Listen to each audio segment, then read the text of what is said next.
നമസ്കാരം. എന്താണ് വാസ്തവം? ഈ പ്രോഗ്രാമിന്റെ പുതിയ എപ്പിസോഡിലേക്ക് എല്ലാ പ്രിയ പ്രേക്ഷകർക്കും സ്വാഗതം.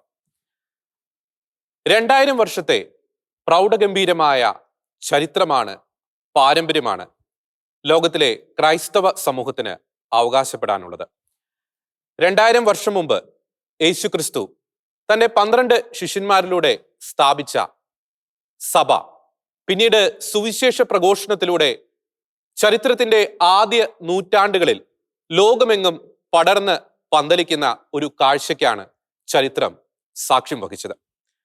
എന്നാൽ പിന്നീട് ചരിത്രത്തിലെ ഒരു പ്രത്യേക ഘട്ടത്തിന് ശേഷം ഒരു കാലഘട്ടത്തിൽ ക്രൈസ്തവ വിശ്വാസത്തിന്റെ ഈറ്റിലമായിരുന്ന, ക്രൈസ്തവ വിശ്വാസത്തിന്റെ ശക്തി കേന്ദ്രങ്ങളായിരുന്ന പല പ്രദേശങ്ങളും ശക്തി ക്ഷയിച്ച് ഇല്ലാതാകുന്ന ഒരു ദയനീയ കാഴ്ചയ്ക്കാണ് ചരിത്രം സാക്ഷ്യം വഹിച്ചത്. അതിനു പിന്നിലെ പ്രധാനപ്പെട്ട ഒരു കാരണം അധിനിവേശ ശക്തികളുടെ, പ്രത്യേകിച്ച് ഇസ്ലാമിക അധിനിവേശ ശക്തികളുടെ ക്രൂരമായ കടന്നാക്രമണങ്ങൾ തന്നെയായിരുന്നു. എന്തായിരുന്നു ആ അധിനിവേശത്തിന് പിന്നിൽ? അതിന്റെ കാരണങ്ങൾ നാം അന്വേഷിക്കുമ്പോൾ ആ അധിനിവേശത്തിലേക്ക് നയിച്ച പല ഘടകങ്ങളും ഇന്നത്തെ ആധുനിക യുഗത്തിലെ ക്രൈസ്തവ സമൂഹത്തിന് ചില മുന്നറിയിപ്പുകൾ നൽകുന്നുണ്ട്, ചില ഓർമ്മപ്പെടുത്തലുകൾ നൽകുന്നുണ്ട്. അതിന്റെ വാസ്തവം തേടിയുള്ള ഒരു അന്വേഷണമാണ് ഇന്നത്തെ എപ്പിസോഡിൽ ഞങ്ങൾ പ്രേക്ഷകർക്ക് മുന്നിൽ അവതരിപ്പിക്കുന്നത്. ഞാൻ ജോർജി, എന്നോടൊപ്പമുള്ളത് റോബിൻ, അരുൺ. എല്ലാ പ്രിയ പ്രേക്ഷകർക്കും ഒരിക്കൽ കൂടി സ്വാഗതം. റോബിൻ, അരുൺ, നമ്മൾ ഇൻട്രോയിൽ പറഞ്ഞതുപോലെ ഒരു കാലഘട്ടത്തിൽ നമുക്കറിയാം, ഈ ആദ്യ നൂറ്റാണ്ടുകളിലൊക്കെ ക്രൈസ്തവ വിശ്വാസം വളരെയധികം ശക്തി പ്രാപിച്ചൊരു കാലഘട്ടം ഉണ്ടായിരുന്നു. ഈ കത്തോലിക്ക സഭയുടെ അല്ലെങ്കിൽ ക്രൈസ്തവ വിശ്വാസി സമൂഹത്തിൻ്റെയൊക്കെ ഒരു പ്രൗഢ കാലഘട്ടം എന്ന് നമുക്ക് വിശേഷിപ്പിക്കാൻ സാധിക്കും. എന്നാൽ ഒരു പ്രത്യേക കാലഘട്ടത്തിന് ശേഷം ആ ക്രൈസ്തവ വിശ്വാസത്തിന്റെ ശക്തി കേന്ദ്രങ്ങളായിരുന്ന ആ പ്രദേശങ്ങളൊക്കെ ശക്തി ക്ഷയിച്ച് ഇല്ലാതാകുന്നു. അതിന്റെ അധിനിവേശ ശക്തികളുടെ ഒരു കടന്നുകയറ്റമൊക്കെ ഉണ്ട്. അതിലേക്ക് കടക്കുന്നതിന് മുമ്പ് നമുക്ക് ഈ സഭയുടെ ഒരു സ്ഥാപനം മുതലുള്ള ഒരു ഹിസ്റ്ററി നമുക്ക് തുടക്കം മുതൽ തന്നെ ഒന്ന് പറയാം. നമുക്കറിയാം, ചരിത്രമാണ്. 2000 വർഷത്തെ ഒരു ചരിത്രം വളരെ വിശദമായിട്ട് നമുക്ക് വിശദീകരിക്കാനുള്ള ഒരു സമയ പരിമിതി നമുക്കുണ്ട്. ഒരു ചുരുങ്ങിയ സമയത്തിനുള്ളിൽ തന്നെ ഈ 2000 വർഷത്തെ ഒരു ചരിത്രം അല്ലെങ്കിൽ ആ കാലഘട്ടത്തിൽ എന്താണ് നടന്നത് നമുക്ക് വളരെ ബ്രീഫായിട്ട്, ഒരു ചരിത്രാന്വേഷണമല്ല, പക്ഷേ വസ്തുതകളിലേക്കുള്ള ഒരു എത്തിനോട്ടം തന്നെയാണ്. നമുക്കറിയാവുന്നതുപോലെ യേശുവിന്റെ സ്വർഗ്ഗാരോഹണത്തിന് ശേഷം പെന്തക്കുസ്ത ദിനത്തിൽ പരിശുദ്ധാത്മാവ് ശിഷ്യന്മാരുടെ മേൽ എഴുന്നള്ളി വരുന്നു. തുടർന്ന് നമുക്കറിയാം പത്രോസിന്റെ ആദ്യത്തെ പ്രസംഗം, 3000 പേരോളം ആദ്യത്തെ പ്രസംഗത്തിൽ തന്നെ മാനസാന്തരപ്പെടുന്നു. നമുക്ക് ആ കാലഘട്ടത്തിൽ ഒരു പൊളിറ്റിക്സ് അല്ലെങ്കിൽ ഒരു ജിയോ പൊളിറ്റിക്കൽ സിനാരിയോ പരിശോധിക്കുമ്പോൾ നമുക്ക് കൃത്യമായിട്ട് അറിയാം, റോമ സാമ്രാജ്യം. അപ്പോൾ ആ ഒരു സാമ്രാജ്യം ആ ഒരു കാലഘട്ടത്തിൽ ശക്തി പ്രാപിക്കുന്നു, അല്ലെങ്കിൽ ആ സാമ്രാജ്യത്തിന്റെ കീഴിലാണ് ആ പ്രദേശങ്ങളൊക്കെ, പ്രത്യേകിച്ച് ജെറുസലേം പോലുള്ള ആ പ്രദേശങ്ങളൊക്കെ. അതിന്റെ തൽഫലമായി റോമ സാമ്രാജ്യത്തിന്റെ വിസ്തൃതി എന്ന് പറയുന്നത് വളരെ വലുതായിരുന്നു.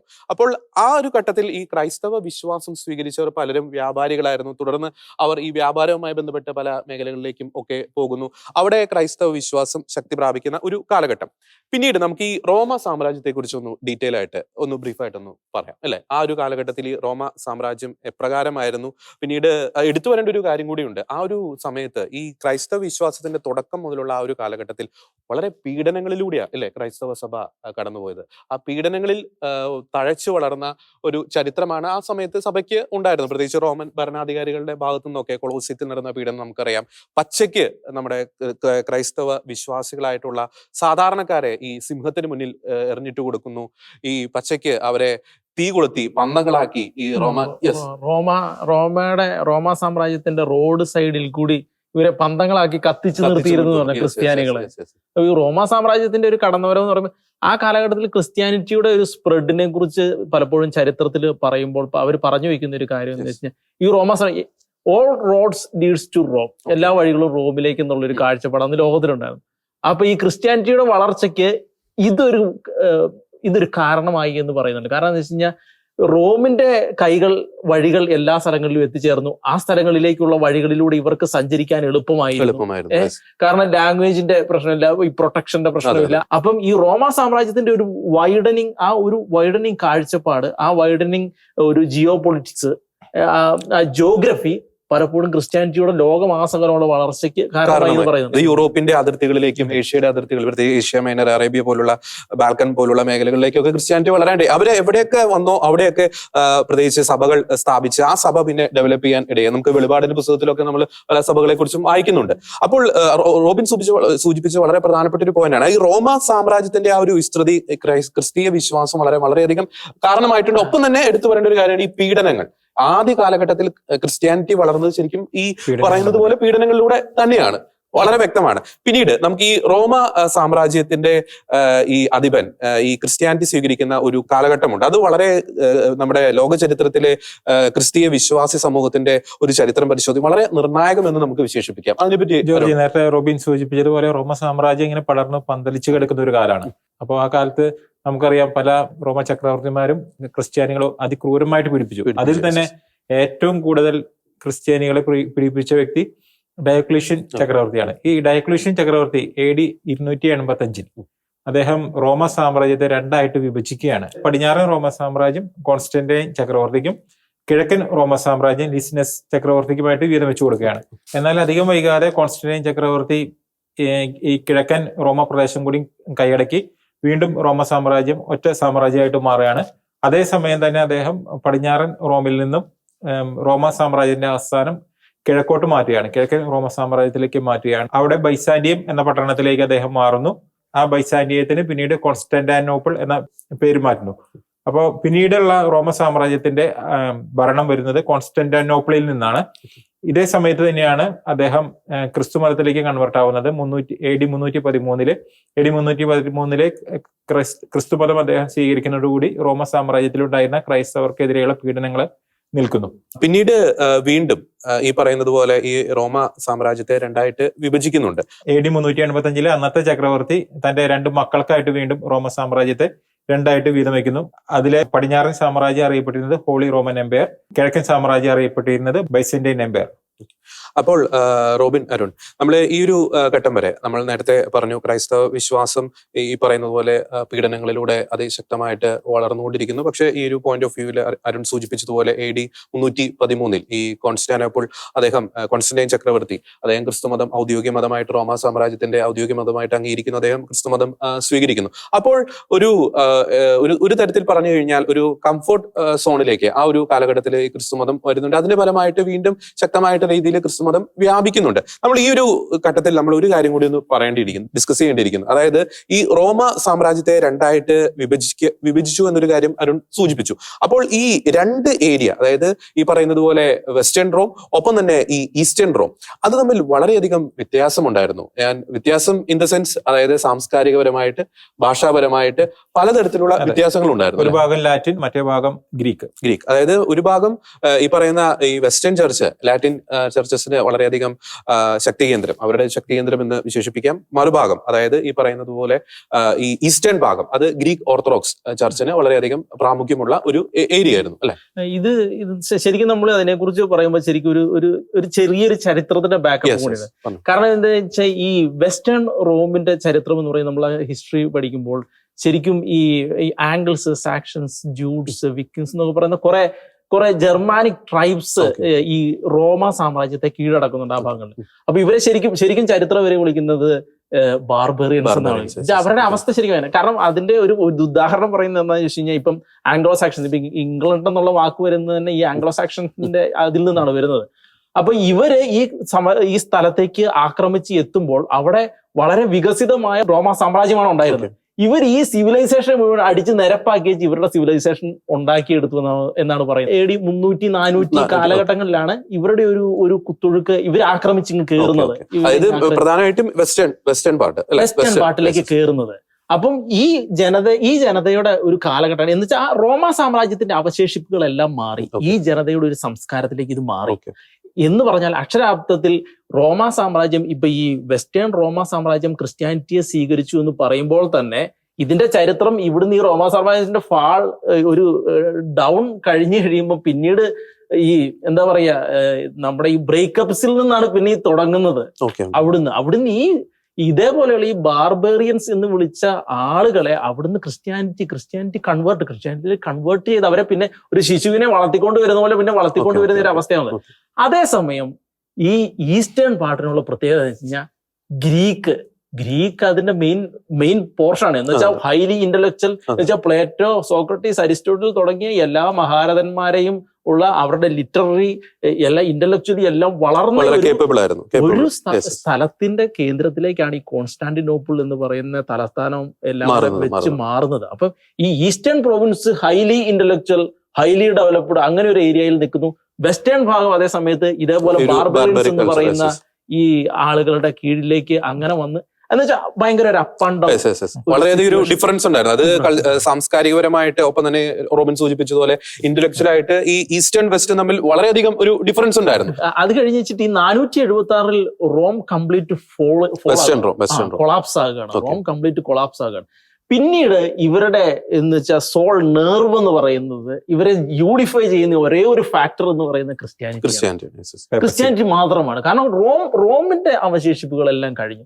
പിന്നീട് നമ്മൾ ശരിക്കും ഇവരുടെ റിനൈസാൻസിന്റെ കാലഘട്ടത്തിലേക്കൊക്കെ കയറുമ്പോൾ ഈ റോമിന്റെ അന്ന് കൊളാപ്സ് ആയ റോമിന്റെ പുസ്തകങ്ങളും അന്നത്തെ ലിറ്ററേച്ചറും എല്ലാം മൊണാസ്ട്രികൾ സൂക്ഷിച്ചു വെച്ചിട്ടേ ഉള്ളൂ, ജനങ്ങളിലേക്ക് എത്തിയിട്ടില്ല. ഈ റിനൈസാൻസിന്റെ കാലം വരുമ്പോഴാണ് ഈ പുസ്തകങ്ങളും ഈ ലിറ്ററേച്ചറും പുറത്തെടുക്കുന്നത്. കാരണം അത്രയും കാലഘട്ടങ്ങളിൽ ഇവരുടെ ഒരു ഡെവലപ്മെന്റൽ സ്റ്റേജ് ആയിരുന്നു ഈ നൊമാഡിക്സ് ആയിട്ടുള്ള ഈ ബാർബറിയൻസ് ആയിട്ടുള്ള ആളുകളുടെ. അത് ക്രിസ്ത്യാനിറ്റിയെ നമ്മൾ ഒരിക്കലും ക്രിസ്ത്യാനിറ്റി ആയിരുന്നു അതിന്റെ ബേസിക് സോൾ. അതായത് അവരെ യൂണിഫൈ ചെയ്ത ഒരു പ്രധാനപ്പെട്ട ഒരു വികാരം എന്ന് പറയുന്നത് ക്രിസ്ത്യാനിറ്റി തന്നെയായിരുന്നു. ജോർജ്, ഇവിടെ നമ്മള് ചരിത്രം പരിശോധിക്കുമ്പോൾ ചരിത്രത്തിൽ പലപ്പോഴും കാണുക ആരാണോ അധിനിവേശം ചെയ്യുന്ന അവരുടെ മതം ആ പ്രദേശം മുഴുവൻ വ്യാപിക്കുന്ന ഒരു കാഴ്ചയാണ് നമുക്ക് കാണാൻ കഴിയുക. പക്ഷെ വെസ്റ്റേൺ റോമിൽ സംഭവിച്ചത് എങ്ങനെയാണെന്ന് വെച്ച് കഴിഞ്ഞാൽ അവിടെ ആരാണോ അധിനിവേശം നടത്തിയത്, ആരാണോ ഈ റോമ സാമ്രാജ്യത്തില് പിന്നീട് അധിപന്മാരായിട്ട് വന്നത്, അവരെ റോമ സാമ്രാജ്യത്തിൽ എൻ്റർ ചെയ്യുന്നു. ഏകദേശം ചുരുങ്ങിയൊരു പീരീഡ് കൊണ്ട് തന്നെ ഏകദേശം 50 വർഷം പോലും എടുക്കുന്നില്ല, അവർ ക്രിസ്തുമതം സ്വീകരിക്കുന്നു. അതായത് ആ ക്രിസ്തുമതം അത്രത്തോളം അവരെ ആ ബാർബറിയന്മാരായ വ്യക്തികളെ അടക്കം ഇൻഫ്ലുവൻസ് ചെയ്യുന്ന ഒരു സ്ഥിതിവിശേഷം. പിന്നെ നമ്മൾ നേരത്തെ പറഞ്ഞതുപോലെ ഈ വളരെ ഒരു അപ്പ് ആൻഡ് ഡൗൺ ഒരു സിനാരിയോ അല്ലെങ്കിൽ ഒരു ഫിനോമിനൻ ഈ പറയുന്നത് പോലെ ഈ വെസ്റ്റേൺ റോം അല്ലെങ്കിൽ ഈ ഈസ്റ്റേൺ റോം അതിന്റെ കൾച്ചർ നമ്മൾ ചിന്തിക്കുമ്പോൾ ഒപ്പം തന്നെ ഇന്റലക്ച്വൽ ആയിട്ടുള്ള കേപ്പബിലിറ്റി നമ്മൾ ചിന്തിക്കുമ്പോൾ അത്തരത്തിലുള്ളൊരു ഡിഫറൻസ് ആ ഒരു കാലഘട്ടം മുതൽ തന്നെ അവിടെ വളർന്നുകൊണ്ടിരിക്കുന്നുണ്ടായിരുന്നു. ഒപ്പം തന്നെ പേപ്പസി വളരെയധികം സ്ട്രോങ് ആവുന്നുണ്ടായിരുന്നു. പ്രത്യേകിച്ച് ഈ വെസ്റ്റേൺ ആ ഒരു റോമിലൊക്കെ ഈ പേപ്പസിയുടെ കീഴിൽ ശക്തമായിട്ട് ക്രിസ്ത്യാനിറ്റി ആ നൂറ്റാണ്ടുകളിൽ വളർന്നുകൊണ്ടിരിക്കുന്നു. അത്തരത്തിൽ ഈ പറയുന്നത് പോലെ വ്യാപാരമായി അല്ലെങ്കിൽ ഈ പറയുന്നത് പോലെ ഈ റോമാ സാമ്രാജ്യത്തിന്റെ അതിരുകളിലേക്കൊക്കെ ട്രേഡ് പരമായിട്ട് എത്തിച്ചേർന്ന ക്രിസ്തീയ വിശ്വാസികൾ പല മേഖലകളിലേക്കും ക്രിസ്തീയ വിശ്വാസം എത്തിക്കുന്നു. അപ്പോൾ ഒരു തരത്തിൽ പറഞ്ഞു കഴിഞ്ഞാൽ പറയത്തക്ക രീതിയിലുള്ള ഒരു എതിർപ്പുകൾ അല്ലെങ്കിൽ അത്തരത്തിലുള്ള പറയത്തക്ക രീതിയിലുള്ള ഒരു അധിനിവേശ പ്രവണതകളൊന്നും ആ ഒരു കാലഘട്ടത്തിൽ ക്രിസ്ത്യാനിറ്റിക്ക് നേരെ ഉണ്ടായിരുന്നില്ല. പ്രത്യേകിച്ച് നമ്മൾ ഈ പറയുന്ന ഈ AD 300-400 ആ ഒരു കാലഘട്ടത്തിൽ ക്രിസ്ത്യാനിറ്റി അവിടെ ഉണ്ടെങ്കിലും അവിടെയുള്ള രാജ്യങ്ങൾ വ്യത്യസ്തങ്ങളായ രാജ്യങ്ങൾ അവർ തമ്മിൽ ഒരു സ്വരച്ചേർച്ചയിലായിരുന്നില്ല. അവർ തമ്മിലുള്ള ഈ പറയുന്നത് പോലെ ക്ലാഷസ്, പ്രത്യേകിച്ച് നാട്ടുരാജ്യങ്ങൾ തമ്മിലുള്ള പ്രശ്നങ്ങള്, യുദ്ധങ്ങള്, ചെറുവക യുദ്ധങ്ങളൊക്കെ നടക്കുന്നുണ്ടായിരുന്നു. കാരണം എന്താ വെച്ച് കഴിഞ്ഞാൽ ഈ ഡിഫറെന്റ് ക്ലാൻസ് തമ്മിലുള്ള യുദ്ധങ്ങളുണ്ട്. ഇവർ ഈ റോമാ സാമ്രാജ്യമായിട്ട് ക്ലാഷ് ചെയ്യുന്ന യുദ്ധങ്ങളുണ്ട്. ഇതെല്ലാം കൊച്ചു ഏരിയാസ് ആയിട്ട് ഡിവൈഡ് ചെയ്ത് ഇവര് തമ്മിൽ യുദ്ധങ്ങൾ നടന്നുകൊണ്ടിരിക്കും. നമ്മള് ഇത് കഴിഞ്ഞ് കുരിശ് യുദ്ധത്തിലേക്ക് കയറുമ്പോൾ പറയുന്ന ഒരു സംഗതി എന്താണെന്ന് വെച്ച് കഴിഞ്ഞാല് ഇവർ ഈ തമ്മിൽ അടിച്ചുകൊണ്ടിരുന്ന ആളുകളുടെ മുഴുവൻ ശ്രദ്ധകളും മറ്റൊരു എനിമിയിലേക്ക് ട്രാൻസ്ഫർ ചെയ്തു. അപ്പൊ എന്താണെന്ന് വെച്ച് കഴിഞ്ഞാൽ സ്വാഭാവികമായിട്ടും എന്റയർ യൂറോപ്പിന്റെ ഒരു യൂണിഫിക്കേഷൻ വികാരത്തിലേക്ക് പോയിന്റ് ഔട്ട് ചെയ്തു. അതൊരു ബെനിഫിറ്റ് ആയിട്ട് മറ്റൊരു പ്രധാനപ്പെട്ട ഒരു കാര്യമാണ്. ജോർജ്, ഇത് നമ്മൾ വെസ്റ്റേൺ റോമിനെ കുറിച്ച് പറഞ്ഞുകൊണ്ടിരിക്കുമ്പോൾ തന്നെ ഈസ്റ്റേൺ റോമിൽ എന്താണ് സംഭവിച്ചത് എന്ന കാര്യങ്ങൾ കൂടി നമുക്ക് നോക്കാം. ഈസ്റ്റേൺ റോം എന്ന് പറഞ്ഞു കഴിഞ്ഞാൽ അതിസമ്പന്നമായ ഒരു ദേശമാണ്. അതായത് ബൈസന്റൈൻ ചക്രവർത്തി എംപയർ ആ കാലത്ത് ലോകത്ത് വെച്ച് തന്നെ നമുക്ക് പറയാം അത്രയും പ്രൗഢമായ ഒരു സാമ്രാജ്യമായിരുന്നു. ഈ സാമ്രാജ്യത്തിന്റെ കീഴിലാണ് പിന്നീട് ഈ പീഡനകാലങ്ങൾക്കെല്ലാം ശേഷം ക്രൈസ്തവ സഭ വളർന്നുകൊണ്ടിരിക്കുന്നത്.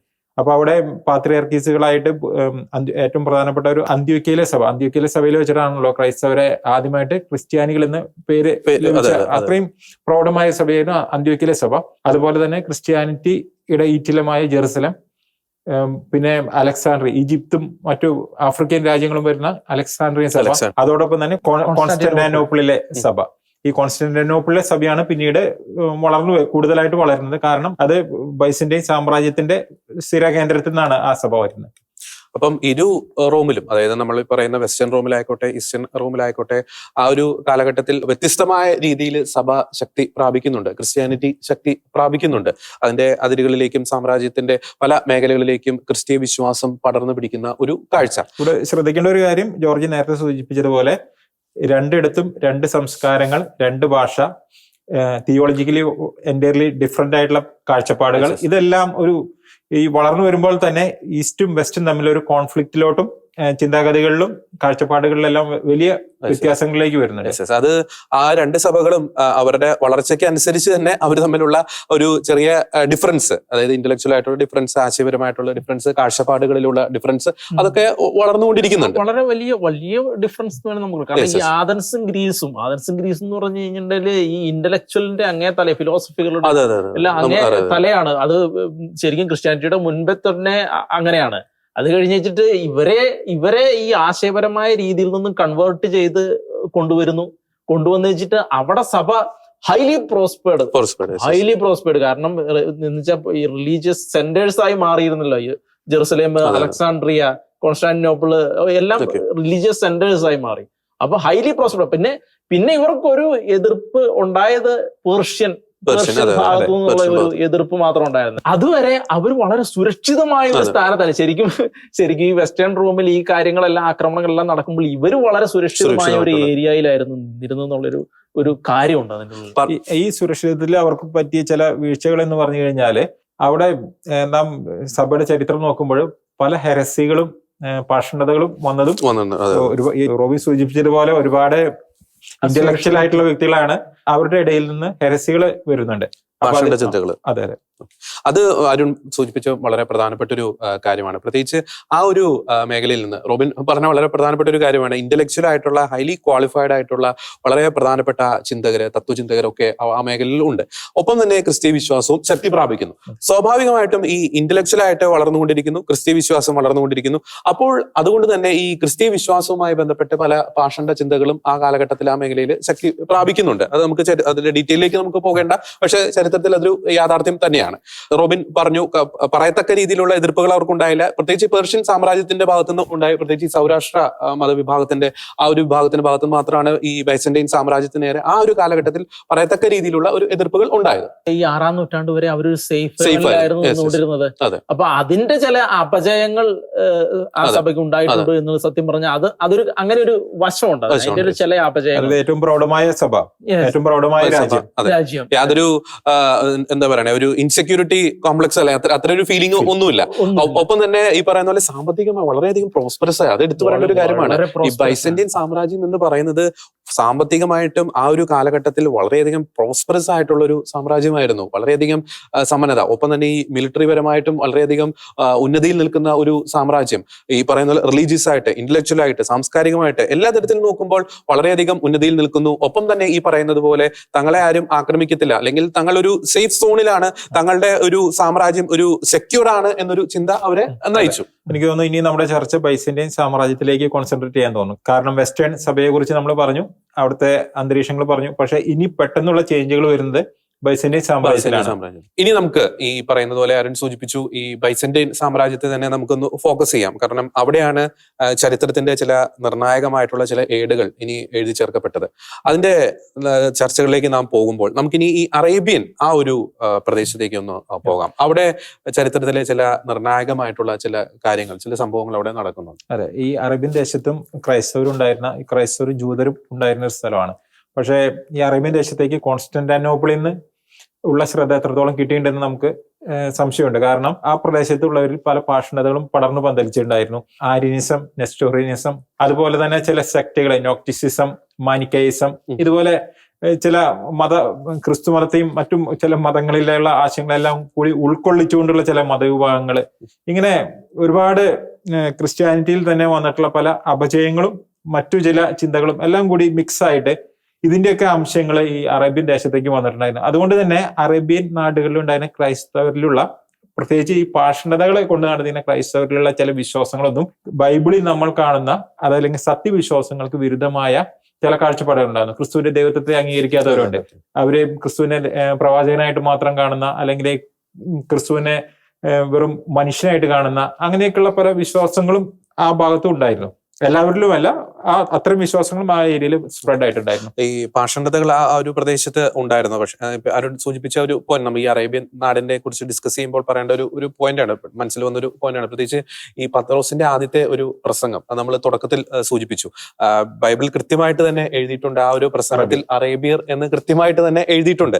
അപ്പോൾ ആ ഒരു പ്രസംഗത്തിൽ മാനസാന്തരപ്പെട്ടവരുടെ കൂട്ടത്തിൽ ഈ അറേബ്യൻ നാട്ടിൽ എഴുതുന്നുണ്ടാവും. അപ്പോൾ ആ ഒരു കാലഘട്ടം മുതൽ തന്നെ, അതായത് ക്രിസ്തുവിന് ശേഷമുള്ള കാലഘട്ടം മുതൽ തന്നെ, പെന്തക്കോസ്ത അനുഭവത്തിന് ശേഷമുള്ള ആ ഒരു പോയിന്റിൽ തന്നെ ഈ അറേബ്യൻ നാടുകളിൽ നിന്നുള്ള പലർക്കും ക്രിസ്തീയ വിശ്വാസം സ്വീകരിച്ചിരുന്നു. ആ പ്രസംഗത്തിൽ നിന്ന് നമുക്ക് മനസ്സിലാവുന്നത് ആ പ്രദേശത്ത് യഹൂദരുണ്ട്, അതുപോലെ തന്നെ പത്രോസിന്റെ പ്രസംഗം കേട്ടതിന് ശേഷം മാനസാന്തരപ്പെട്ട ക്രൈസ്തവരും ആ പ്രദേശത്തേക്ക് വന്നിട്ടുണ്ട്. ഇത് വളരെ പ്രധാനപ്പെട്ട ഒരു പോയിന്റാണ്. അതായത് ഈ അറേബ്യൻ നാടുകൾ എന്ന് പറയുന്നത്, പ്രത്യേകിച്ച് ഈ പറയുന്ന പോലെ ഈ മക്ക മദീന പോലുള്ള പ്രദേശങ്ങൾ, അത് ആദ്യ കാലഘട്ടത്തിൽ ക്രിസ്തീയ വിശ്വാസികൾ ഉണ്ടായിരുന്നു, യഹൂദ വിശ്വാസികൾ ഉണ്ടായിരുന്നു എന്നൊരു ചരിത്രപരമായിട്ടുള്ള ഒരു യാഥാർത്ഥ്യമാണ്. നമ്മൾ വെറുതെ അതൊന്നും പറഞ്ഞു പോകുന്ന ഒരു പോയിന്റ് അല്ല, പക്ഷെ വളരെ ചരിത്രത്തിൽ തന്നെ പലരും വിസ്മരിച്ചു പോകുന്ന, അല്ലെങ്കിൽ ബോധപൂർവം വിസ്മരിക്കുന്ന ഒരു പോയിന്റാണിത്. അത് ആ കാലഘട്ടത്തിൽ യഹൂദർ ഉണ്ടായിരുന്നു, ക്രിസ്തീയ വിശ്വാസികൾ അവിടെ ഉണ്ട്. അതുപോലെ തന്നെ അവിടെ ബഹുദൈവ വിശ്വാസികളായ ഒരുപാട് പേര്, പ്രത്യേകിച്ച് ഈ ഗോത്ര വർഗ്ഗക്കാർ ഉണ്ടായിരുന്നു തീർച്ചയായിട്ടും. പക്ഷേ അരുൺ പറഞ്ഞ മറ്റൊരു കാര്യമുണ്ട്, അതായത് അവരവിടെ ക്രിസ്തീയ വിശ്വാസം സ്വീകരിച്ചു.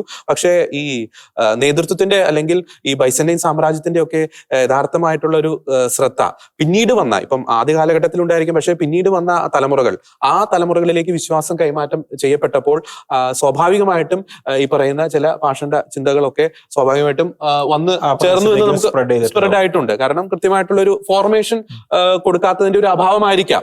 അങ്ങനെയാണ് പലരും വ്യാഖ്യാനിക്കുന്നത്. നമുക്കൊരു കൺക്ലൂസീവായിട്ട് നമുക്കത് പറയാൻ സാധിക്കില്ല. അല്ല, ശരിക്കും നമ്മൾ ഈ പാഷണ്ഡതകളെ കുറിച്ച് പറയും, സത്യം പറഞ്ഞാൽ ശരിക്കും നമ്മുടെ ഇപ്പോഴത്തെ കാലഘട്ടം വെച്ച് തന്നെ നമുക്ക് വേണേൽ ചിന്തിക്കാം. കാരണം എത്രയോ ആളുകൾ ഐഡിയലി മാറിപ്പോകും.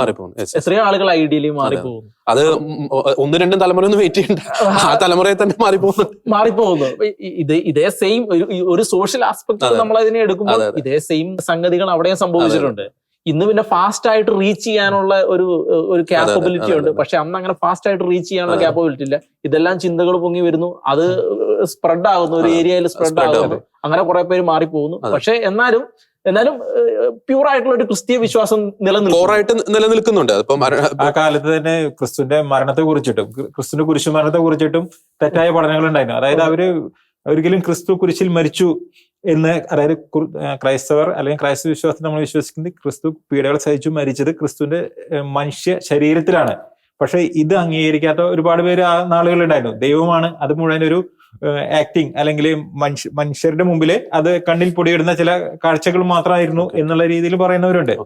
ദൈവത്തിന് മരിക്കാൻ പറ്റില്ല, എന്നുള്ളൊരു കാഴ്ചപ്പാട് വെച്ച് കൊടുക്കുന്നവരുണ്ടായിരുന്നു. പ്രത്യേകിച്ച് ഈശോയുടെ ജനനമൊക്കെ ആയിട്ട് ബന്ധപ്പെട്ട് വളരെയധികം തെറ്റിദ്ധാരണാജനകമായിട്ടുള്ള കാഴ്ചപ്പാട്. നമുക്ക് ഒത്തിരി ഡീറ്റെയിലേക്ക് അത് പോകേണ്ട, ഡിസ്കസ് ചെയ്യാൻ തുടങ്ങി കഴിഞ്ഞാൽ ഒത്തിരി കാര്യങ്ങൾ അത് പറയേണ്ടിയിരിക്കും. നമ്മൾ എത്താനുള്ള കാരണം ഈ അറേബ്യൻ നാടുകളിൽ, നമ്മൾ പ്രധാനപ്പെട്ട ഒരു പോയിന്റ്, അറേബ്യൻ നാടുകളിൽ ആ ഒരു കാലഘട്ടത്തിൽ, അതായത് ഈ 3-ാം നൂറ്റാണ്ടിലും 4-ാം നൂറ്റാണ്ടിലും ഒക്കെ ശക്തമായിട്ടുള്ള യഹൂദ വിശ്വാസികൾ അവിടെ ഉണ്ടായിരുന്നു, ക്രിസ്തീയ വിശ്വാസികൾ ഉണ്ടായിരുന്നു. പിന്നീട് നമുക്കറിയാവുന്നതുപോലെ AD 6-ാം നൂറ്റാണ്ടിന്റെ ആ ഒരു കാലഘട്ടത്തിൽ ഇസ്ലാം മതത്തിന്റെ ഒരു ആവിർഭാവം ആ മേഖലകളിൽ സംഭവിക്കുന്നു.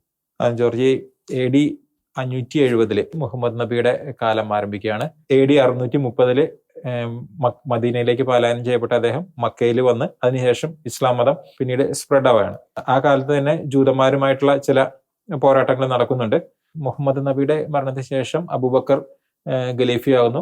മറ്റൊരിടത്ത് മുഹമ്മദിന്റെ തന്നെ മരുമകനായ അലി മറ്റൊരു ഖലീഫയായിട്ട് വരുന്നു. അങ്ങനെ ഷിയ സുന്നി 2 വിഭാഗങ്ങളായിട്ട് മുസ്ലിം മതം പിന്നീട് സ്പ്രെഡ് ആവുകയാണ്. ഇപ്പോൾ അരുൺ സൂചിപ്പിച്ചു, ഈ അബൂബക്കർ അദ്ദേഹമാണ് ഈ ഒരു കാലഘട്ടത്തിൽ ഇസ്ലാമിന്റെ ഒരു ഖലീഫയായിട്ട് മാറുന്നത്. പിന്നീട് ഇങ്ങോട്ടുള്ള ഒരു ചരിത്രമാണ് നമ്മൾ ഇനി വളരെ വിശദമായിട്ടൊന്ന് പരിശോധിക്കാൻ പോകുന്നത്. അതായത് AD 633 തന്നെ ഈ സിറിയ ആ ഒരു മേഖല ഈ അബൂബക്കറിന്റെ നേതൃത്വത്തിൽ പിടിച്ചെടുക്കുന്നുണ്ട്. സിറിയയും ഇറാഖും പിടിച്ചെടുക്കുന്നുണ്ട്. അവിടെ പ്രത്യേകിച്ച് എടുത്തു പറയേണ്ട ഒരു പോയിന്റ് ഉണ്ട്. അവിടെ ഈ ദമാസ്കസ് ആ ഒരു നഗരത്തെ നമ്മൾ പരാമർശിക്കാതെ ശരിയല്ല. അതെ, നമുക്ക് ബൈബിളിലെ സാവൂളിന്റെ ചരിത്രം നമുക്കറിയാലോ. സാവൂൾ പൗലോസ് ആകുന്നതിന് മുമ്പ് അദ്ദേഹം ദമാസ്കസിലുള്ള ക്രിസ്ത്യാനികളെ പീഡിപ്പിക്കാനുള്ള അധികാരപത്രമായിട്ടാണ് പോകുന്നത്. അപ്പോൾ ഈ ദമാസ്കസിലെ വളരെ ആരംഭത്തിൽ തന്നെ, സഭയുടെ ആരംഭത്തിൽ തന്നെ ക്രിസ്ത്യാനിറ്റി വളരെയധികം ഫ്ലോറിഷ് ആയി ഉണ്ടായിരുന്ന ഒരു ദേശമാണ്.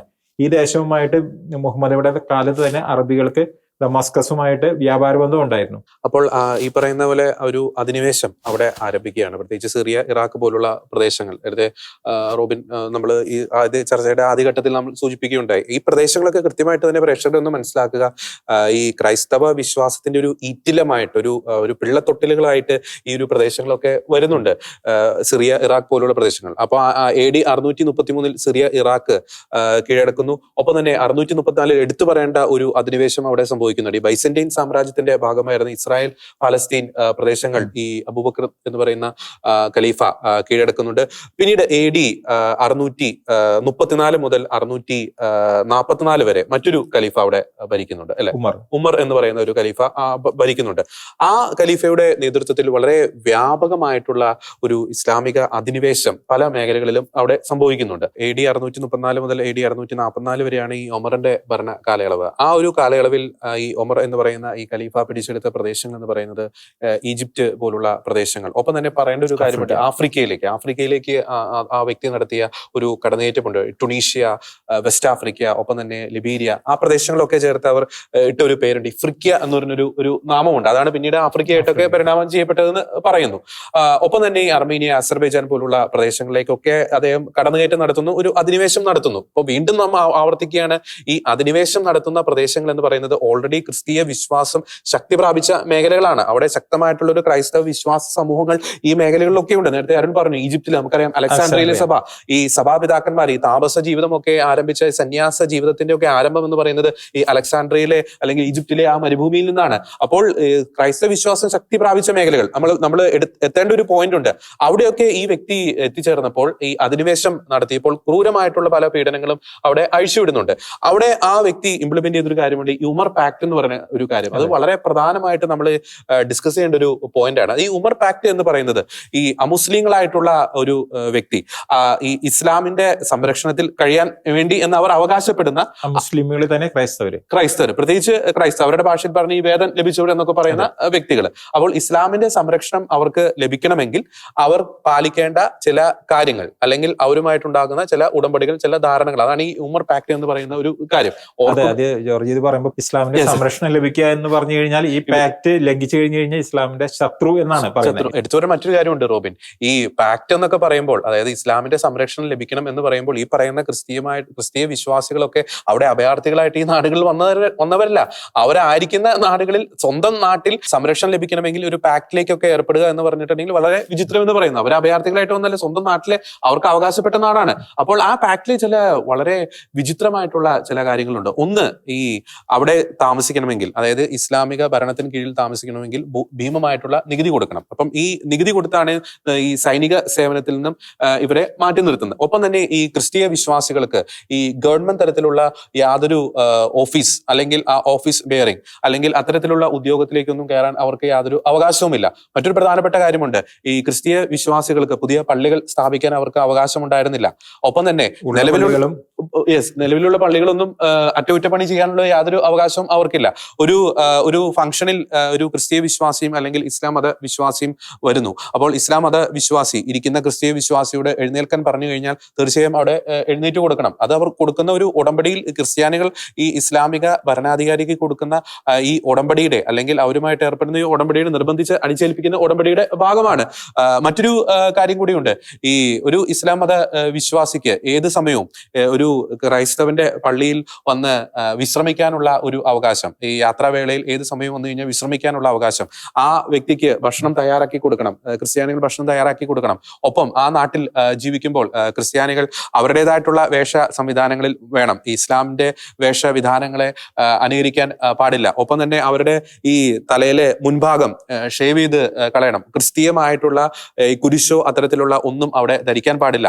ഈ ഓശാന പോലുള്ള തിരുനാളുകളിലെ പൊസഷൻ, അവിടെ നടക്കുന്ന പ്രദക്ഷിണം, അത് വലിയ ഒച്ചത്തിൽ നടത്താൻ പാടില്ല. ഈ പള്ളിമണികൾ ഒച്ചത്തിൽ നടത്താൻ പാടില്ല. അപ്പോൾ ഒരു അടിച്ചമർത്തപ്പെട്ട ഒരു ജീവിതം, രണ്ടാം കിട പൗരന്മാരെ പോലെ അവിടെ ജീവിക്കുന്നത്. അത് മാത്രമല്ല, ഇവർക്ക് കുരിശ്, പള്ളികളുടെ മുകളിൽ കുരിശ് സ്ഥാപിക്കാൻ പാടില്ല. നമുക്കറിയാം ചില രാജ്യങ്ങളിൽ ആ നിയമമുള്ളത് നമുക്കറിയാം. അത് ഈ ഉമർ പാക്ടിന് തന്നെയാണ് ഈ നിയമങ്ങളൊക്കെ. ഞാൻ വായിച്ചൊരു പോയിന്റ് ഉണ്ട്, ഈ ഉമർ പാക്ടിന്റെ ഒരു അലയോലി അല്ലെങ്കിൽ അതിന്റെ ഒരു പ്രതിഫലനം എന്ന് പറയുന്നത് 20-ാം നൂറ്റാണ്ടിന്റെ തുടക്കം വരെ പോലും അതിന് പല രാജ്യങ്ങളിൽ അത് നിലനിന്നിരുന്നു. നിയമങ്ങളും ഇതിന്റെ ബേസ് ചെയ്തിട്ടാണ് ശരിക്കും ഇവര് കീഴടക്കി എല്ലാ രാജ്യങ്ങളിലും ഈ നികുതി സമ്പ്രദായം അവരെല്ലായിടത്തും Yes, തുറന്നു. yes. ഈവൻ നമ്മുടെ ഇന്ത്യയിൽ പോലും ഇവർ ഈ ജസിയ ടാക്സ് കളക്ട് ചെയ്യുന്ന ഒരു സിസ്റ്റം ഉണ്ടായിരുന്നു. മതനികുതി എന്ന് വെച്ചാല് നമ്മൾ വേറൊരു മതത്തിൽ വിശ്വസിച്ച് വേറൊരു വിശ്വാസത്തിൽ ജീവിക്കാനുള്ള അവകാശത്തിന് വേണ്ടി നമ്മൾ ജസിയ കൊടുക്കുന്ന ഒരു രീതി. ഇവര് കീഴടക്കിയ എല്ലാ സ്ഥലങ്ങളിലും രണ്ടാന്തരം പൗരന്മാരായിട്ടാണ് ബാക്കിയുള്ളവർ എല്ലായിടത്തും രണ്ടാന്തരം പൗരന്മാരായിട്ട് തന്നെയാണ്. ഇപ്പൊ ഇന്ത്യയിലാണെങ്കിലും അവര് മറ്റേ ഈ ഇസ്ലാം ഇൻവാഷൻ നടന്ന സമയത്ത് ശരിക്കും ഇവിടുത്തെ ടെമ്പിളുകളെല്ലാം അവര് മോസ്കുകളാക്കി മാറ്റി. ഇതുപോലെ തന്നെയാണ് ശരിക്കും നമ്മുടെ ഈ ഭാഗങ്ങൾ, ഈജിപ്തിന്റെ ഭാഗങ്ങൾ കീഴടക്കിയപ്പോഴും അതുപോലെ തന്നെ ഇറാഖിന്റെ ഭാഗങ്ങൾ, ഈ മെസപ്പൊട്ടോമിയൻ ആ ഏരിയ കീഴടക്കി, ബൈസാൻഷ്യൻ എംപയറിന്റെ ഈസ്റ്റേൺ റോമൻ എംപയറിന്റെ ഈ ഭാഗങ്ങൾ കീഴടക്കിയപ്പോഴെല്ലാം ആ കീഴടക്കിയ സ്ഥലങ്ങളിലെല്ലാം അവരവിടുത്തെ പൗരന്മാരോട് ആ രീതിയിൽ തന്നെയാണ് പെരുമാറിയത്. ഒപ്പം മറ്റൊരു കാര്യം കൂടി ഉണ്ട്, ഈ ഫോഴ്സ്ഡ് ആയിട്ടുള്ള കൺവേർഷൻ.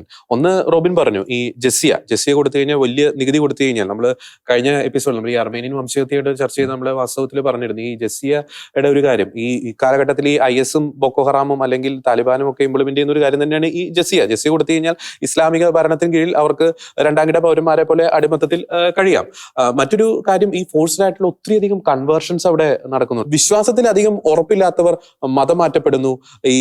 ഒപ്പം തന്നെ ക്രിസ്തീയരായിട്ടുള്ള വനിതകളൊക്കെ അടിമകളെ പോലെ പല മേഖലകളിലേക്കും വിൽക്കപ്പെടുന്നു. ഈ അധിനിവേശക്കാര് വരുന്നു, അവരെ അടിമച്ചന്തകളിൽ കൊണ്ടുപോയി വിൽക്കുന്നു. പ്രത്യേകിച്ച് ക്രിസ്തീയ ഭൂരിപക്ഷ മേഖലകളിലെ ക്രിസ്ത്യൻ വനിതകൾക്കൊക്കെ ഈ അടിമച്ചന്തകളിൽ വലിയ രീതിയിലുള്ള ഒരു ഡിമാൻഡ് ഉണ്ടായിരുന്നു എന്ന് ചരിത്രം പറയുന്നുണ്ട്. അപ്പൊ അത്തരത്തിൽ തങ്ങൾ ഒരു പ്രദേശത്ത് എത്രത്തോളം ഒരു ശക്തി പ്രാപിച്ചോ ആ പ്രദേശത്ത് തന്നെ രണ്ടാം കിട പൗരന്മാരെ പോലെ ആനുകൂല്യങ്ങൾ നിഷേധിക്കപ്പെട്ട് തങ്ങൾക്ക് ന്യായമായി ലഭിക്കേണ്ട ആനുകൂല്യങ്ങൾ നിഷേധിക്കപ്പെടുന്നു. രണ്ടാം കിട പൗരന്മാരെ പോലെ അവർ കഴിയേണ്ടി വരുന്നു. അധിനിവേശ ശക്തികൾക്ക് ദാസ്യവേല ചെയ്യേണ്ട, അടിമവേല ചെയ്യേണ്ട ഒരു ദയനീയമായിട്ടുള്ള സ്ഥിതിവിശേഷത്തിലേക്ക് കാര്യങ്ങൾ പോകുന്നു. യെസ്, നമുക്കിനി അടുത്ത ഒരു ചരിത്രത്തിന്റെ അടുത്ത ഘട്ടങ്ങളിലേക്ക് കൂടി ഒന്ന് നമുക്ക് പോകാം. പിന്നീട് AD 654 ഈ ഇസ്ലാമിക അധിനിവേശ ശക്തികൾ ഈ സൈപ്രസ് പിടിച്ചെടുക്കുന്നു. എടുത്തു വരേണ്ട മറ്റൊരു കാര്യമുണ്ട്, ഈ ബാറ്റിൽ ഓഫ് മൗണ്ട് ഫീനിക്സ് എന്ന് പറയുന്ന ഒരു കാര്യം. ഈ മുഹമ്മദ് നബിയുടെ കാലഘട്ടത്തിൽ അദ്ദേഹം പറഞ്ഞൊരു കാര്യമുണ്ട്, ആര് കോൺസ്റ്റാന്റിനോപ്പിളിനെ പിടിച്ചെടുക്കുന്നു അല്ലെങ്കിൽ ഏത് സൈന്യമാണോ പിടിച്ചെടുക്കുന്നത് അവരാണ് ഏറ്റവും ലോകത്തിലെ മികച്ച സൈന്യം എന്നൊരു കാര്യം പറഞ്ഞിരുന്നു. അന്ന് ലോകത്തിന്റെ മറ്റൊരു ഭാഗത്ത് നിന്ന് നോക്കി കഴിഞ്ഞു കഴിഞ്ഞാൽ ഇത്രയും വലിയൊരു സാമ്രാജ്യം വേറെ ഉണ്ടായിരുന്നില്ല. റോമിനേക്കാളൊക്കെ വളരെ വളരെ വളരെ പ്രതാപത്തിലായിരുന്നു ബൈസന്റൈൻ സാമ്രാജ്യം ഉണ്ടായിരുന്നത്. അപ്പോ അതുകൊണ്ട് തന്നെ ഒരു ക്രിസ്ത്യാനിറ്റിയുടെ അല്ലെങ്കിൽ ക്രൈസ്തവികതയുടെ ഒരു അവസാന വാക്കായിരുന്നു അന്ന് ബൈസന്റൈൻ. പിന്നീട് AD 655 ഞാൻ നേരത്തെ പറഞ്ഞു നിർത്തിയ ഈ ബാറ്റിൽ ഓഫ് മൗണ്ട് ഫീനിക്സ്, അവിടെ വെച്ചാണ് ആദ്യമായിട്ട് ഇസ്ലാമിക അധിനിവേശ ശക്തികൾ ഈ കോൺസ്റ്റാന്റിനോപ്പിളിനെതിരെ ശക്തമായിട്ടുള്ളൊരു ആക്രമണം അഴിച്ചുവിടുന്നത്. പിന്നീട് ഈ കോൺസ്റ്റാന്റിനോപ്പിൾ കീഴടക്കുന്ന 1453 വരെയുള്ള കാലഘട്ടത്തിൽ തിരമാല കണക്കെ ഈ ഇസ്ലാമിക അധിനിവേശ ശക്തികൾ ഈ സാമ്രാജ്യത്തിന് നേരെ അല്ലെങ്കിൽ ഈ നഗരത്തിന് നേരെ ആഞ്ഞടിക്കുന്ന ചില കാഴ്ചകളുണ്ട്. പിന്നീട് ശരിക്കും പറഞ്ഞു കഴിഞ്ഞാൽ അവരുടെ പിന്നീട് അധിനിവേശം നടത്തിയേക്കുന്നത് പിന്നീട് അവർ ഈ ആഫ്രിക്ക വഴി ഈ നോർത്തേൺ ആഫ്രിക്ക ആ കോസ്റ്റൽ വഴി നേരെ സ്പെയിനിൽ നിന്ന് ഫ്രാൻസിലെത്താൻ നേരത്ത് അവിടുന്ന് അവരെ എതിർത്തതുപോലെ അവിടെ കയറിയില്ല. പക്ഷെ ഇവര് സിസിലി കീഴടക്കി. അപ്പൊ ഈ കീഴടക്കിയതിനെല്ലാം ഒരു പാറ്റേൺ ഉണ്ട്. എന്ന് വെച്ചാൽ നമുക്ക് ശരിക്കും ഈ അറബികള് ട്രേഡേഴ്സ് ആയിരുന്നു, അവര് മൊത്തം ട്രേഡേഴ്സ് ആയിരുന്നു. ആക്ച്വലി ഈ അറബികൾ കീഴടക്കിയത് മൊത്തം ഈ കോസ്റ്റൽ ഏരിയാസ് ആണ്, ഈ മെഡിറ്ററേനിയൻ സീയുടെ കോസ്റ്റൽ ഏരിയാസ് ആണ് ഇവര് മൊത്തം കീഴടക്കി. ഈ സിസിലി കീഴടക്കി എന്ന് പറയുമ്പോൾ അതിന്റെ പ്രാധാന്യം എന്താണെന്നുള്ളത് നമുക്ക് ശരിക്കും ഇന്നത്തെ അവസ്ഥയിൽ ചിന്തിക്കുകയാണെങ്കിൽ ശരിക്കും ചൈനയുടെ തായ്വാൻ ഇഷ്യൂ, ചൈനയും തായ്വാനുമാണ്. ഈ തായ്വാൻ ചൈനയുടെ അടുത്ത് കിടക്കുന്നു, പക്ഷെ അത് ചൈനയുടെതല്ല. ആ റൂട്ട്, ആ ട്രേഡ് റൂട്ട് വളരെ ഇമ്പോർട്ടൻ്റ്. അതുപോലെ തന്നെ സിസിലി അതേപോലെ ഇമ്പോർട്ടൻ്റ് ആയിട്ടുള്ള ഒരു പ്ലേസ് ആയിരുന്നു. പിന്നെ അത് മാത്രമല്ല, നമ്മൾ ശരിക്കും ഈ കോസ്റ്റൽ റീജിയൻ ഇവർ കീഴടക്കി എന്ന് പറയുമ്പോൾ വേറൊരു കാര്യം കൂടെ ചിന്തിക്കേണ്ടത്, ശരിക്കും റോമ സാമ്രാജ്യത്തിന്റെ തുടക്ക കാലഘട്ടത്തില് ആ സമയത്ത് ഈ കോസ്റ്റൽ റീജിയൻസ്, ഈ റോമ സാമ്രാജ്യത്തിന് വളരാൻ വേണ്ടി അവര് ആക്രമണം നടത്തിയത് മുഴുവൻ പ്യൂണിക് വാർസ് നടത്തിയത് മുഴുവൻ ശരിക്കും ഒരു സാമ്രാജ്യത്തിനെതിരെ അല്ല, കാർത്തേജ് കേന്ദ്രമാക്കി പ്രവർത്തിച്ചിരുന്ന ഈ ഫിനീഷ്യൻസ് എന്ന് പറയുന്ന അവർക്കെതിരെയാണ് ഇവർ ആക്രമണത്തിന്. ഈ ഫിനീഷ്യൻസ് ആക്ച്വലി ട്രേഡേഴ്സ് ആയിരുന്നു. ഇവരെന്ത് ചെയ്ത് ഈ കോസ്റ്റൽ റീജിയൻ മുഴുവൻ കീഴടക്കി വെച്ചേക്കായിരുന്നു. അവർക്ക് സൈന്യം ഉണ്ടായിരുന്നു, ആ കാലത്ത് 350 ഷിപ്പ് ഉണ്ടായിരുന്നു. ഇങ്ങനെ ഈ കോസ്റ്റൽ റീജിയനോട്, അപ്പൊ നമ്മൾ ശരിക്കും ഇതിന്റെ ഹിസ്റ്ററി മനസ്സിലാക്കുമ്പോൾ ഈ ട്രേഡ് ഭയങ്കര ഒരു ഇമ്പോർട്ടൻറ്റ് സാധനമാണ്. ഈ കോസ്റ്റൽ ഏരിയാസ് വളരെ ഇമ്പോർട്ടൻ്റ് ആയിരുന്നു. അപ്പൊ ഈ നോർമലി ഈ അറബികൾ ട്രേഡേഴ്സ് ആണ്, അവർ കീഴടക്കി വന്നു കഴിഞ്ഞപ്പോ ഈ കോസ്റ്റൽ റീജിയൻസ് മൊത്തം ഇവർ കീഴടക്കി. എന്ന് വെച്ചാൽ ശരിക്കും അന്നത്തെ വെസ്റ്റേൺ റോമിന് പിന്നീട് ശരിക്കും സപ്രസ് ചെയ്ത് കളഞ്ഞവര്. സിസിലി അടക്കം കീഴടക്കി, ആ മെഡിറ്ററേനിയൻ സീ മൊത്തം കീഴടക്കി. ഇവര് അടച്ചു കളഞ്ഞു. ഈ ഒരു സ്ട്രാറ്റജിക് ആയിട്ടുള്ള ഒരു അഡ്വാൻറ്റേജ് അവർക്ക് കിട്ടി. ഈ സംഭവം നടക്കുന്ന AD 715 സ്പെയിൻ കീഴടക്കുന്നു. പിന്നീട് 716 പോർച്ചുഗലിലെ ലിസ്ബൺ, അത് വളരെ പ്രധാനപ്പെട്ട ഒരു കാര്യമാണ്. നേരത്തെ റോബിൻ പറഞ്ഞ 669 മൊറോക്കോ ആഫ്രിക്കൻ പ്രദേശങ്ങൾ കീഴടക്കുന്നു. അപ്പോൾ വലിയ രീതിയിലുള്ള അധിനിവേശ ആ മേഖലകൾ നടക്കുന്നു. ഈ ചരിത്രം പറയുമ്പോൾ നമുക്ക് ഓർക്കാവുന്ന ഒരു കാര്യമാണ്. അതായത് ഇത് മാതാവ് പോർച്ചുഗലിൽ പ്രത്യക്ഷപ്പെട്ടത് ഫാത്തിമയിലാണ്. ഫാത്തിമയ്ക്ക് എന്തുകൊണ്ടാണ് ആ പേര് വന്നതെന്നടക്കം ഈ ഒരു കാരണം കൊണ്ടാണ്. പിന്നീടാണ് നമുക്ക് പ്രധാനപ്പെട്ട മറ്റൊരു ഈ പിടിച്ചെടുക്കൽ അവിടെ നടക്കുന്നുണ്ട് റോബിൻ. AD 730 ആ കാലഘട്ടത്തിൽ ഈ ഫ്രാൻസിന്റെ ഈ അവിഞ്ഞോൺ ആ ഒരു മേഖലകൾ, നമുക്കറിയാം കത്തോലിക്ക വിശ്വാസത്തെ സംബന്ധിച്ചിടത്തോളം വളരെ പ്രാധാന്യമേറിയ ഒരു മേഖലയാണ്. മാർപ്പാപ്പമാരൊക്കെ വസിച്ചിരുന്ന ഒരു സ്ഥലമായിരുന്നു ഈ അവിഞ്ഞോൺ. അവിടെയൊക്കെ അവർ കീഴടക്കുന്നുണ്ട്. അപ്പോൾ ഈ നേരത്തെ പറഞ്ഞൊരു കാര്യം, ഈ AD 634 മുതൽ AD ഒരു 730 അല്ലെങ്കിൽ 100 വർഷത്തെ തന്നെ ചരിത്രം എടുക്കുകയാണെങ്കിൽ നൂറുകണക്കിന് അധിനിവേശ ആക്രമണങ്ങൾ ഈ മേഖലകളിലേക്ക്, പ്രത്യേകിച്ച് ക്രൈസ്തവ ഭൂരിപക്ഷ മേഖലകളിലേക്ക്, കോൺസ്റ്റാന്റിനോപ്പിളിനെ ലക്ഷ്യം വെച്ച്, ക്രൈസ്തവ ഭൂരിപക്ഷ മേഖലകളെ ലക്ഷ്യം വെച്ച്, പുരാതന ക്രൈസ്തവ കേന്ദ്രങ്ങൾ, സിറിയ, ഇറാഖ്, നമുക്കറിയാം, ജെറുസലേം, പലസ്തീന പോലുള്ള മേഖലകൾ, റോബിൻ സൂചിപ്പിച്ച ഈ ആഫ്രിക്ക, ടുണീഷ്യ, ലിബീരിയ, ഒപ്പം തന്നെ അർമേനിയ, അസർബൈജാൻ പോലുള്ള പ്രദേശങ്ങൾ, ഫ്രാൻസിലേക്ക് എത്തുന്നു, സിസിലി കീഴടക്കുന്നു. അപ്പോൾ ഒരു കാൽക്കുലേറ്റഡ് ആയിട്ടുള്ള, ഒരു തന്ത്രപ്രധാനമായിട്ടുള്ള രീതിയിലുള്ള വ്യാപാരപരമായിട്ടുള്ള മോട്ടീവ്സ് അതിൻ്റെ അകത്തുണ്ട്. സ്ട്രാറ്റജിക് ആയിട്ടുള്ള ആ മേഖലകളിലെ ഒരു നോക്കുമ്പോൾ സ്ട്രാറ്റജിക് ആയിട്ടുള്ള ഒരു അഡ്വാൻറ്റേജ് കിട്ടാൻ വേണ്ടി തീരപ്രദേശങ്ങൾ അവർ കീഴടക്കുന്നു. അത്തരത്തിലുള്ള ഒരു എന്താ പറയുക, വലിയ രീതിയിലുള്ള ഒരു ഫൈറ്റ് അല്ലെങ്കിൽ അധിനിവേശം അവിടെ നടത്തുന്നു. ക്രിസ്ത്യാനികളെ രണ്ടാം കിട പൗരന്മാരാക്കുന്നു, അടിമത്തത്തിലേക്ക് നയിക്കുന്നു, ഫോഴ്സ്ഡ് ആയിട്ടുള്ള കൺവേർഷൻ നടക്കുന്നു. ഇസ്ലാം മതം ശക്തമായിട്ട് ആ മേഖലകളിലൊക്കെ വ്യാപിക്കും. നമ്മൾ ക്രിസ്തുമതത്തിന്റെ വ്യാപനമാണ് ആദ്യം പറഞ്ഞത്. ക്രിസ്തുമതം എങ്ങനെയാണ് വ്യാപിച്ചത് എന്നുള്ളത് അപ്പോസ്തലന്മാരിലൂടെ, അവരുടെ സുവിശേഷ വേലകളിലൂടെയാണ് ക്രിസ്തുമതം വ്യാപിച്ചത്.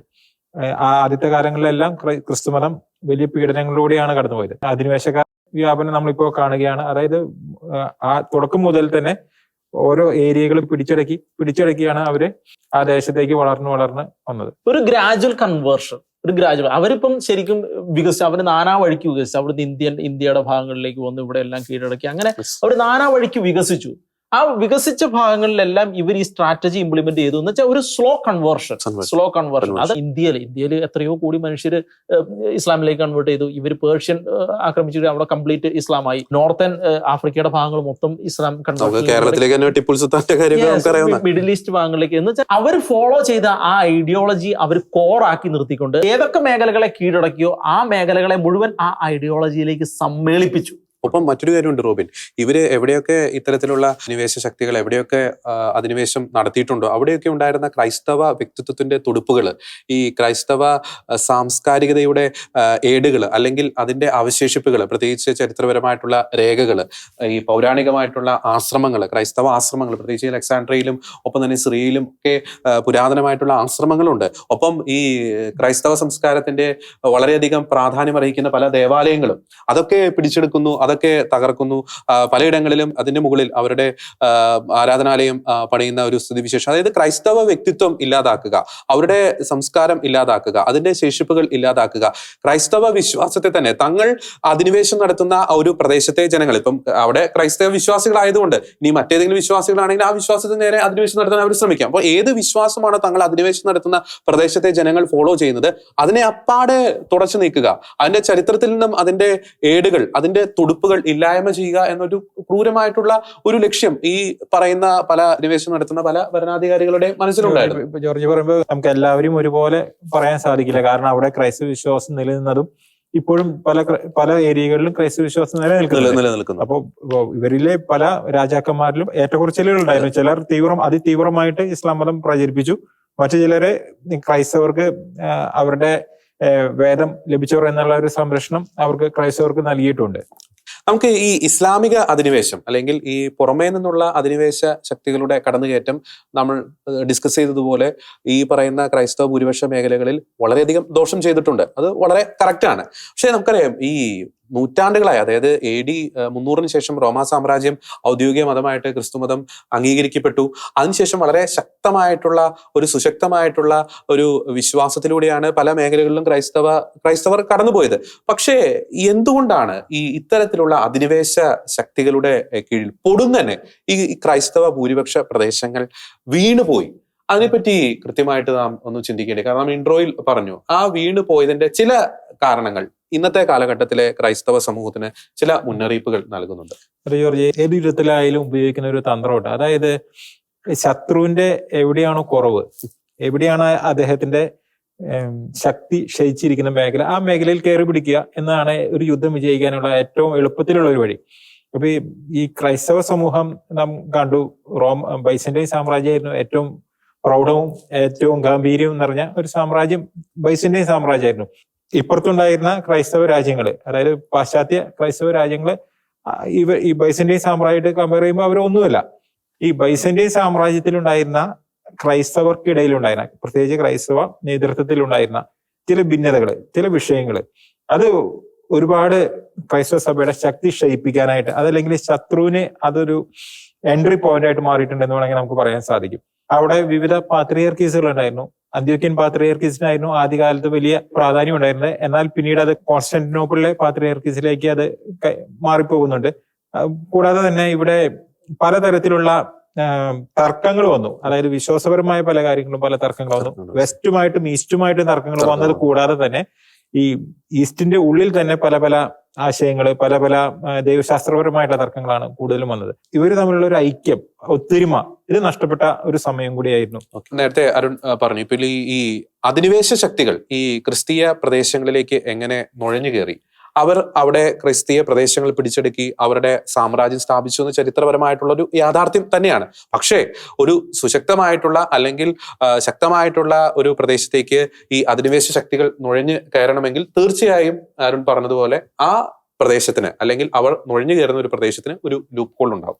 അതിൽ പ്രധാനപ്പെട്ട ഒരു ലൂപ്പ് ഹോളാണ് അവർ തമ്മിൽ നിലനിന്നിരുന്ന ഭിന്നത അല്ലെങ്കിൽ അവർ തമ്മിൽ ഇല്ലാതിരുന്ന ഒരു ഐക്യം എന്ന് പറയുന്നത്. റോബിൻ ആദ്യത്തെ ഘട്ടത്തിൽ സൂചിപ്പിച്ച ശ്രദ്ധേയമായിട്ടൊരു കാര്യമുണ്ട്. അതായത് ഇവരെ കൂട്ടി യോജിപ്പിച്ചിരുന്നത് ഒരു ക്രിസ്ത്യൻ, ഞാനൊരു ക്രിസ്ത്യാനിയാണ് എന്നൊരു സമുദായ ബോധം, അക്ഷരാർത്ഥത്തിൽ നമുക്ക് അങ്ങനെ പറയാം, ഒരു സമുദായ ബോധം ഉണ്ടായിരുന്നു. പക്ഷേ ആ ഒരു കാലഘട്ടത്തിൽ ഈ ഇസ്ലാമിക അധിനിവേശമൊക്കെ ശക്തി പ്രാപിക്കുന്ന ആ ഒരു കാലഘട്ടത്തിൽ ക്രിസ്തീയ വിശ്വാസം ഉണ്ടായിരുന്നു, പക്ഷേ സമുദായ ബോധം ഉണ്ടായിരുന്നു എന്നൊരു കാര്യം നമുക്ക് സംശയമാണ്. അല്ല, അത് വളരെ പ്രസക്തമായിട്ടുള്ള ഒരു കാര്യമാണ്. കാരണം എന്താ വെച്ച് കഴിഞ്ഞിട്ടുണ്ടെങ്കിൽ ഈ വെസ്റ്റേണേഴ്സ് ഇസ്ലാമൈസേഷന് വിധേയമായില്ല, ഈ ഈസ്റ്റേൺ ഭാഗം മൊത്തം ഇസ്ലാമൈസേഷന് ഗ്രാജുവൽ ആയിട്ട് വിധേയമായി. അതെ, നമ്മൾ ആദ്യഘട്ടത്തിൽ കണ്ടതാണ് ഈ പോർച്ചുഗലിന്റെ ലിസ്ബൺ, സിസിലി, സ്പെയിൻ, ഈ രാജ്യങ്ങളിലെല്ലാം അധിനിവേശക്കാർ അവിടെ വന്നിട്ടുണ്ട്, ആ ദേശങ്ങൾ പിടിച്ചടക്കിയിട്ടുണ്ട്. പക്ഷെ ഇതെല്ലാം അവർ പെട്ടെന്ന് തന്നെ തിരിച്ചു പിടിക്കുകയാണ്. ആ പ്രദേശങ്ങളെല്ലാം ക്രൈസ്തവ രാജ്യങ്ങൾ തിരിച്ചു പിടിക്കുകയാണ്. ഈ റോബിൻ, എനിക്കൊരു ചോദ്യം ചോദിക്കാനുള്ളത്, ഒരു പക്ഷേ നമ്മൾ ഈ ഭിന്നതയുടെ ഒരു ലൂപ്പ് ഹോളാണ് നമ്മളിപ്പോൾ ഡിസ്കസ് ചെയ്യുന്നത്.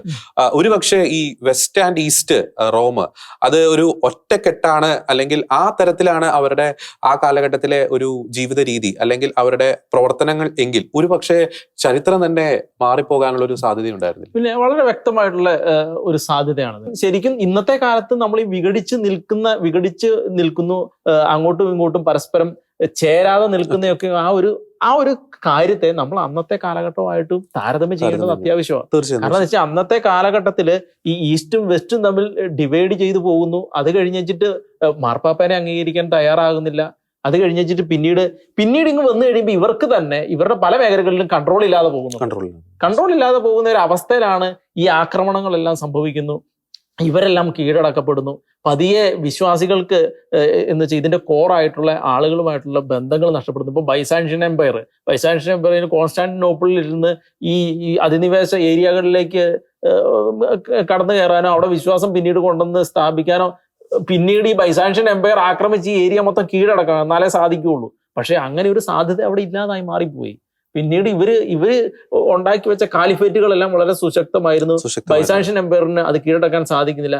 ഈവൻ ഈ ബൈസാൻഷ്യൻ എംപയർ ഒരു കാലഘട്ടത്തിൽ റോമുമായിട്ട് സമ്മേളിച്ച് ഇവർ ഒറ്റക്കെട്ടായി നിന്നിരുന്നുവെങ്കിൽ ഒരു പക്ഷേ ഈ ഏരിയകളിലുള്ള ഈ കാലിഫേറ്റുകളെ മുഴുവൻ ഇല്ലാതാക്കിക്കൊണ്ട് ഇവർക്ക് ഈ ക്രിസ്ത്യൻഡം പിന്നെ സ്ഥാപിച്ചെടുക്കാൻ ഒരു സാധ്യത അവിടെ ഉണ്ടായിരുന്നു. പക്ഷെ ഈ വിഘടിച്ചു നിൽക്കുന്ന അവസ്ഥ, അത് നമ്മൾ സഭയുടെ എല്ലാ കാലഘട്ടത്തിലും ഈ വിഘടിച്ചു നിൽക്കുന്ന അവസ്ഥ ദൈവം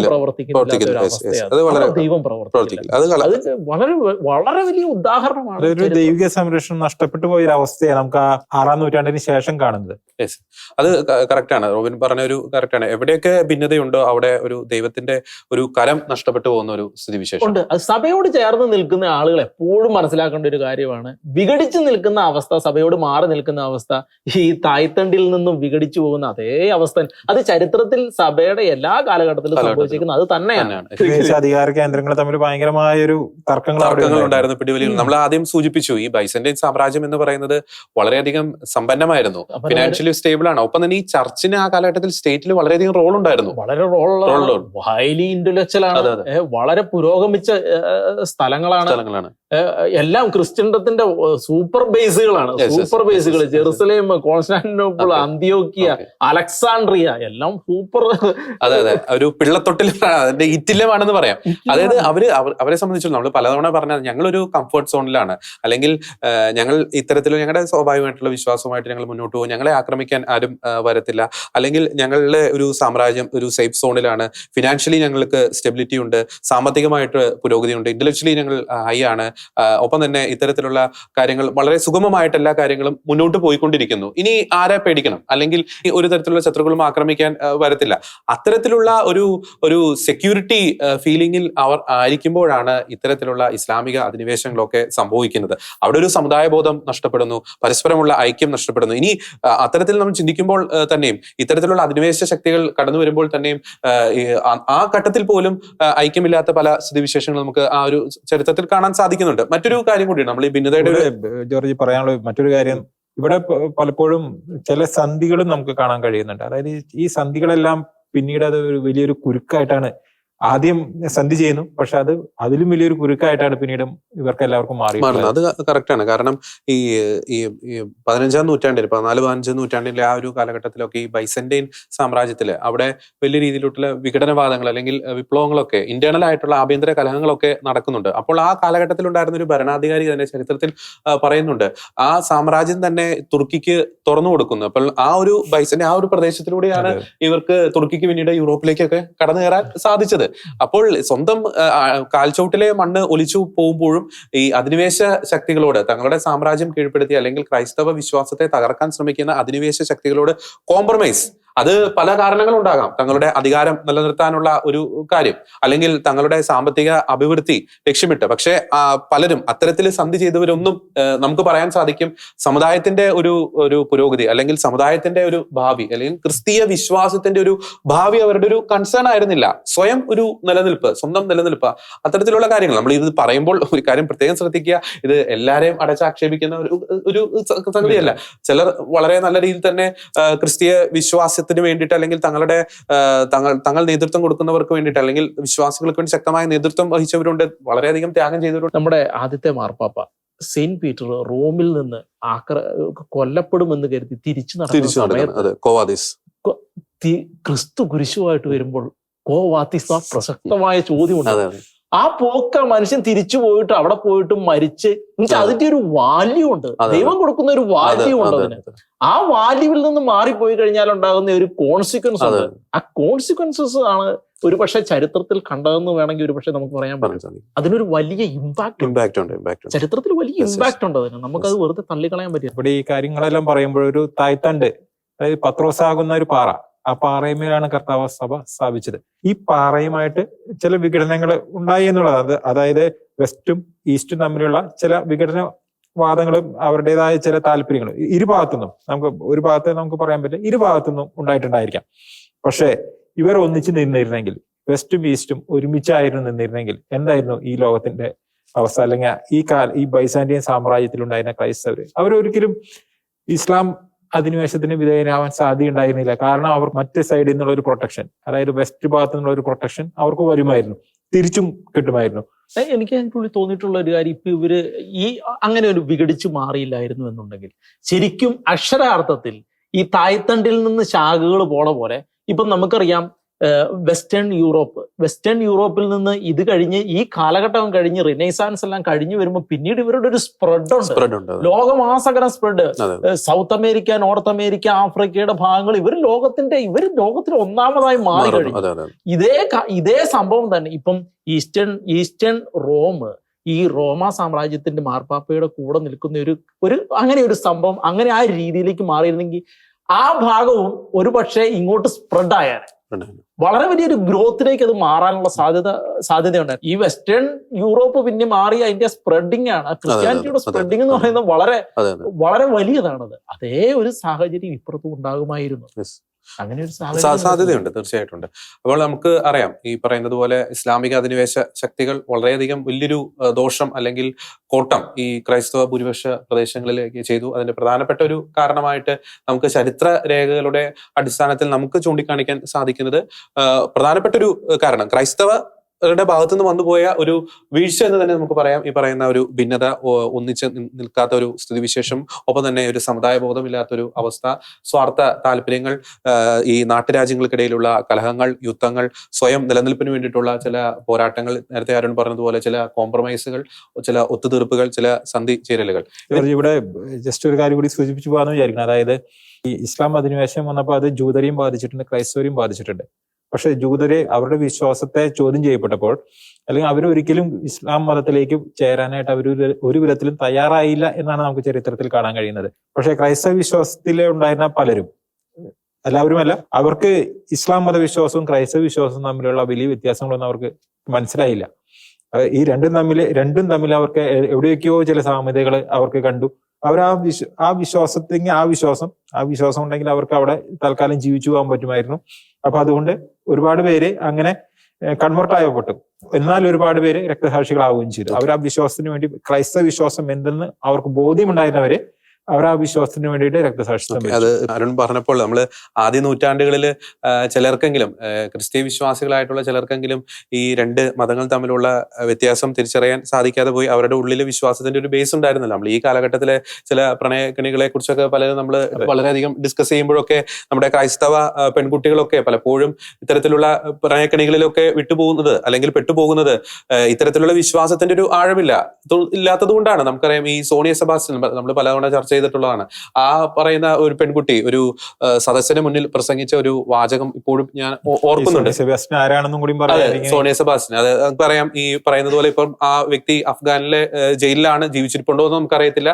മതം മാറ്റപ്പെട്ട് ഒരു ഇസ്ലാമിക തീവ്രവാദികളുടെ കൂടെ സിറിയയിലും അഫ്ഗാനിലും ഒക്കെ പോയി യുദ്ധം ചെയ്യുന്നു, രാജ്യദ്രോഹപരമായ പ്രവർത്തനങ്ങൾ ഏർപ്പെടുന്നു, ഇപ്പോൾ ജയിലിലാണ്. അപ്പോൾ ആ പറയുന്ന പെൺകുട്ടി ഈ ഇത്തരത്തിൽ മതം മാറ്റപ്പെട്ട് ഒരു സദസ്സിന് മുന്നിൽ പ്രസംഗിച്ചപ്പോൾ ആ പറയുന്ന ഒരു പെൺകുട്ടി പറഞ്ഞൊരു കാര്യമുണ്ട്. ആ പെൺകുട്ടിക്ക് ത്രിത്വം എന്താണ്, ഹോളി സ്പിരിറ്റ് എന്താണ്, അതിനെപ്പറ്റി ഒരു കൺഫ്യൂഷൻ ഉണ്ടായി. അപ്പൊ അത് പറഞ്ഞു കൊടുക്കാൻ ആരും ഉണ്ടായിരുന്നില്ല. അപ്പോൾ ആ വിശ്വാസത്തിൽ ഉണ്ടായ ആ ഒരു കൺഫ്യൂഷൻ, അത് പിന്നെ ചിലർ അത് മുതലെടുത്തു. ചില ചോദ്യങ്ങൾ അങ്ങോട്ട് ചോദിച്ചപ്പോൾ അതിന് ഉത്തരം പറയാനുള്ള ഒരു കേപ്പബിലിറ്റി അല്ലെങ്കിൽ ഒരു കപ്പാസിറ്റി, വിശ്വാസത്തിന്റെ ആഴം ആ പെൺകുട്ടിക്ക് ഉണ്ടായിരുന്നില്ല. ഇത്തരത്തിൽ സ്വന്തം ഒരു ക്രൈസ്തവ വിശ്വാസത്തിന്റെ ഒരു അനന്യത, അതിന്റെ ഒരു ബ്യൂട്ടി, അതിന്റെ ഒരു ആഴം, അതിന്റെ ഒരു പരപ്പ്, അത് തിരിച്ചറിയാൻ ഈ കാലഘട്ടത്തിലും പലർക്കും സാധിക്കുന്നില്ല. ശരിക്കും ക്രിസ്ത്യൻ ഫോർമേഷൻ നടത്തേണ്ടത് ഈ ബേസിലാണ്. എന്ന് വെച്ചാല് ജീവിച്ച് മരിച്ച് ഉയർത്തിട്ട് ഞാൻ ഉയർത്തു എന്ന് കാണിച്ചു കൊടുത്ത ആ ഒരു ആസ്പെക്റ്റിൽ നിന്നുകൊണ്ട് ക്രിസ്ത്യൻ ഫോർമേഷൻ നടത്തണം. ആ ഫീല് പിള്ളേർക്ക്, ജനറേഷന് കൊടുക്കാൻ കഴിയണം. എങ്കിൽ മാത്രമേ ഈ രഹസ്യങ്ങളും മനസ്സിലാക്കുകയുള്ളൂ. ഈ ചോദിച്ച ചോദ്യങ്ങൾക്കെല്ലാം ഈ നിരീശ്വരവാദികളും ഈ ചോദിച്ച ചോദ്യങ്ങളെല്ലാം വായിച്ചു പഠിക്കുന്നുണ്ട്. അവർക്കെല്ലാം ഇത് എന്താണ്, ഇത് ഇന്നതാണ്, ത്രിത്വം ഇന്നതാണ് ഉദ്ദേശിക്കുക, എല്ലാവർക്കും അറിയാം. പക്ഷെ ഇത് എക്സ്പീരിയൻസ് ചെയ്തെടുക്കുക എന്ന് പറയുന്നത് ക്രിസ്തുവിന്റെ ആ എനർജി, ആ സ്നേഹം, ആ ഒരു ലൈഫ് ഉള്ളിൽ കിട്ടിയവന് മാത്രമേ അത് നടക്കുകയുള്ളൂ. അപ്പൊ പിള്ളേരുടെ ഫോർമേഷനും ആ ഒരു ലെവലില് അപ്ലിഫ്റ്റ് ചെയ്ത് കൊണ്ടുവരണം. അത് സഭയുടെയും എല്ലാവരുടെയും ഒരു ചലഞ്ചാണ് ആ രീതിയിൽ കൊണ്ടുവരാൻ. കാരണം ആ രീതിയിൽ ജീവിച്ചാൽ മാത്രമേ ആ രീതിയിൽ കൊണ്ടുവരാൻ, പ്രത്യേകിച്ച് ഈ ഒരു കാലഘട്ടത്തിൽ. ഓക്കെ, നമുക്ക് ഈ ഒരു ചർച്ചയുടെ ഒരു ഘട്ടം, നമുക്ക് സമയപരിമിതി ഉണ്ട്. അതുകൊണ്ട് തന്നെ ഇനിയിപ്പോ പല ചരിത്രത്തിലെ പല നിർണായകമായിട്ടുള്ള പല ഏടുകളും ഉണ്ട്. പക്ഷെ അതിനെ പറ്റി ചർച്ച ചെയ്യണമെങ്കിൽ നമുക്ക് ഈ ഒരു എപ്പിസോഡിൽ മാത്രം നിൽക്കില്ല. നമുക്കറിയാം, പിന്നീട് പറയുന്ന കുരിശുയുദ്ധങ്ങളുണ്ട്, ഈ സെൽജുക് തുർക്കുകളുടെയൊക്കെ ഒരു വരവ്, ഓട്ടോമൻ എംപയർ, അതൊക്കെ പല കാര്യങ്ങളുണ്ട്. ഏറ്റവും ഒടുവിൽ നമുക്കൊന്ന് പരാമർശിച്ച ഒരു കാര്യം നിർത്താം. അതായത് 1453 ഈ കോൺസ്റ്റാന്റിനോപ്പിൾ, ഈ പ്രത്യേകിച്ച് ഈ ഇസ്ലാമിക അധിനിവേശ ശക്തികൾ കീഴടക്കുന്നു. അവരുടെ നൂറ്റാണ്ടുകളായിട്ടുള്ള അവരുടെ ആ ഒരു സ്വപ്നം അവർ സാക്ഷാത്കരിക്കുന്നു. അങ്ങനെ അത്തരത്തിൽ ഈ പറയുന്ന പോലെ ഈ പല ക്രൈസ്തവ ഭൂരിപക്ഷ മേഖലകളിലും ക്രൈസ്തവ വിശ്വാസം ക്ഷയിച്ചു പോകുന്ന ഒരു സ്ഥിതിവിശേഷത്തിലേക്ക് എത്തുന്നു. പിന്നീട് ഓട്ടോമൻ എംപയർ, അതിനുശേഷം നടക്കുന്ന പല കാര്യങ്ങളും നമുക്കറിയാം. പക്ഷെ അതിലേക്ക് പോകണമെങ്കിൽ സമയപരിമിതി നമുക്കുണ്ട്. തീർച്ചയായും ഈ ചരിത്രത്തിന്റെ ഈ ഒരു ഘട്ടം വരെ നാം ഡിസ്കസ് ചെയ്യുമ്പോൾ ഈ കാലഘട്ടത്തിലെ ക്രൈസ്തവ സമൂഹത്തിന് ഈ ചരിത്രം വളരെ നിർണായകമായിട്ടുള്ള പല പാഠങ്ങളും പല മുന്നറിയിപ്പുകളും നൽകുന്നുണ്ട്. ഒരുമിച്ച് നിൽക്കുക, ഒരുമിച്ച് നിന്നില്ലെങ്കിൽ ഇത്തരത്തിലുള്ള അധിനിവേശ ശക്തികൾ അത് പല രീതിയിൽ ക്രൈസ്തവ വിശ്വാസത്തിന് നേരെ അധികാരം സ്ഥാപിക്കുവാൻ അല്ലെങ്കിൽ അതിനെ തകർക്കുവാനുള്ള ശ്രമങ്ങൾ നടത്തും എന്നതിന്റെ ഉത്തമ ഉദാഹരണമാണ് ഈ ആദ്യ നൂറ്റാണ്ടുകളിൽ ക്രൈസ്തവ ഭൂരിപക്ഷ മേഖലയായിരുന്ന അല്ലെങ്കിൽ ക്രൈസ്തവ ശക്തി കേന്ദ്രങ്ങളായിരുന്ന പല പ്രദേശങ്ങളിലും ക്രൈസ്തവർക്ക് നേരിട്ട ആക്രമണങ്ങൾ അല്ലെങ്കിൽ തിരിച്ചടികൾ. ഒപ്പം തന്നെ ചില ശക്തികളുടെ ഗൂഢതന്ത്രങ്ങളെ തിരിച്ചറിയാനുള്ള ഒരു വിവേകത്തിലേക്ക് ക്രൈസ്തവ സമൂഹം കുറെ കൂടി വളരേണ്ടിയിരിക്കുന്നു. പ്രത്യേകിച്ച് ഈ കാലഘട്ടത്തിലെ പല കെണികളെക്കുറിച്ചും നമുക്കറിയാം. പ്രണയക്കെണികൾ, ഒപ്പം തന്നെ ഈ ലഹരിയുമായി ബന്ധപ്പെട്ടുള്ള കാര്യങ്ങൾ, ഇത്തരത്തിലുള്ള അധിനിവേശം പലതരത്തിൽ ആദ്യ നൂറ്റാണ്ടുകളിൽ ഈ വാളിന്റെ രൂപത്തിൽ ഇത്തരത്തിലുള്ള അധിനിവേശ ശക്തികൾ വന്നെങ്കിൽ ഈ കാലഘട്ടത്തിൽ പല രൂപത്തിലും പല ഭാവത്തിലുമാണ് ഇത്തരത്തിലുള്ള അധിനിവേശ ശക്തികൾ ക്രൈസ്തവ സമൂഹത്തിന് നേരെ അധികാരം സ്ഥാപിക്കാൻ അല്ലെങ്കിൽ ആധിപത്യം സ്ഥാപിക്കാൻ കേരളത്തിൽ മാത്രമല്ല ലോകത്തിന്റെ പല ഭാഗങ്ങളിലും ശ്രമിച്ചുകൊണ്ടിരിക്കുന്നു. ഒപ്പം തന്നെ മറ്റൊരു പ്രധാനപ്പെട്ട ഒരു കാര്യം കൂടിയുണ്ട്. ഇതിനെയെല്ലാം നേരിടണമെങ്കിൽ അല്ലെങ്കിൽ ഇതിനെയെല്ലാം ചെറുത്തു നിൽക്കണമെങ്കിൽ ആത്യന്തികമായിട്ട് ക്രൈസ്തവ സമുദായം ആർജിക്കേണ്ട ഒരു കാര്യം കൂടിയുണ്ട്. കലർപ്പില്ലാത്ത ക്രൈസ്തവ വിശ്വാസം പകർന്നു കൊടുക്കുവാൻ ക്രൈസ്തവ സമുദായം എന്ന് അതിനൊരു ഇച്ഛാശക്തി ശക്തമായിട്ട് കാണിക്കുന്നുവോ അന്ന് ഇത്തരത്തിലുള്ള അധിനിവേശ ശക്തികൾക്കെതിരെ കൂടുതൽ ആർജവത്തോടെ ചെറുത്തു നിൽക്കുവാൻ ക്രിസ്തീയ സമൂഹത്തിന് സാധിക്കും. വരും തലമുറ ഇത്തരത്തിലുള്ള അധിനിവേശ ശക്തികൾക്ക് വഴിപ്പെടാതിരിക്കട്ടെ അല്ലെങ്കിൽ അടിമപ്പെടാതിരിക്കട്ടെ, അതിനു വേണ്ടിയിട്ടുള്ള മുൻകരുതലുകൾ സ്വീകരിക്കുവാനുള്ള ആ ഒരു വിവേകം, കൂടുതൽ ഒരു വിവേകത്തിലേക്ക്, കൂടുതൽ ജ്ഞാനത്തിലേക്ക് നമ്മുടെ നേതൃത്വങ്ങളൊക്കെ കടന്നു വരട്ടെ എന്ന് ആശംസിക്കുകയാണ്. വീണ്ടും മറ്റൊരു സംഭവത്തിന്റെ യഥാർത്ഥ വാസ്തവം തേടി ഞങ്ങൾ നിങ്ങളുടെ മുന്നിൽ വരുന്നതായിരിക്കും. എല്ലാ പ്രിയ പ്രേക്ഷകർക്കും ഒരിക്കൽ കൂടി നന്ദി.